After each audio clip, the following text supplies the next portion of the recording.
भागवत में ये गोकर्ण गीता है। गोकर्ण जी ने अपने पिताजी को उपदेश दिया है। पुत्र के उपदेश से ही उनके ज्ञान नेत्र खुल गए।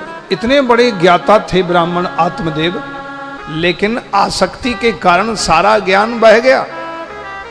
लेकिन धन्य है गोकर्ण जी का ज्ञान। गोकर्ण जी ने ऐसा ज्ञान दिया कि 2 श्लोकों में ही परलोक याद आ गया आत्मदेव नाम को, ब्राह्मण को। बोले पिताजी, जिसके लिए तुम रो रहे थे वो तुम्हारा नहीं है। कभी पिताजी आपने याद किया कि मनुष्य जब मरता है तो उसके साथ क्या जाता है? बोले बेटा, ये तो हमने कभी सोचा ही नहीं। तो बोले पिताजी, जब मनुष्य मरता है तो उसके साथ कुछ भी नहीं जाता। जीवन भर उसने जो संपत्ति कमाई सब यहीं धरी रह जाएगी। हे पिताजी, उसके साथ में उसका किया हुआ कर्म का फल जाएगा। धनानि भूमौ पशवश्च गोष्ठे नारी गृहे द्वार जना श्मशाने देहश्चितायां परलोक मार्गे धर्मानुगो गच्छति जीव एका।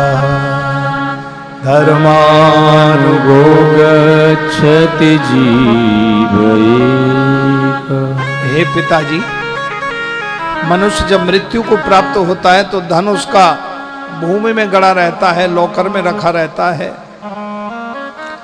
पशु पशुशाला में बंधे रह जाते, हाथी हाथीशाला में, गाड़ी गैरेज में। उसके साथ कोई नहीं जाता।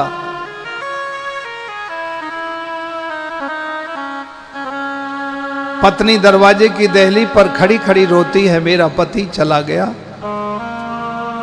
बेटा अपने पिता को कंधा लगा करके शमशान तक का साथी होता है, रोता जाता है और पिता को शमशान घाट तक छोड़ के आता है। सुहृद बंधु बांधव सगे भाई जो कहता भाई मेरी दाई भुजा है मेरा भाई, वो रोता हुआ शमशान घाट तक का साथी होता है। देहश्चितायां परलोक मार्गे।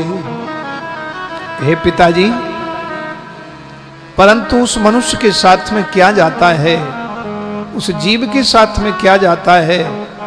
उसने जो धर्मानुगो गच्छति जीव एका, उसने जो 5 वर्ष की अवस्था से लेके और मृत्यु पर्यंत जितना पुण्य किया, दान किया, भक्ति की, वही उसके साथ जाएगा। धर्म उसके साथ जाएगा और कुछ भी नहीं जाएगा।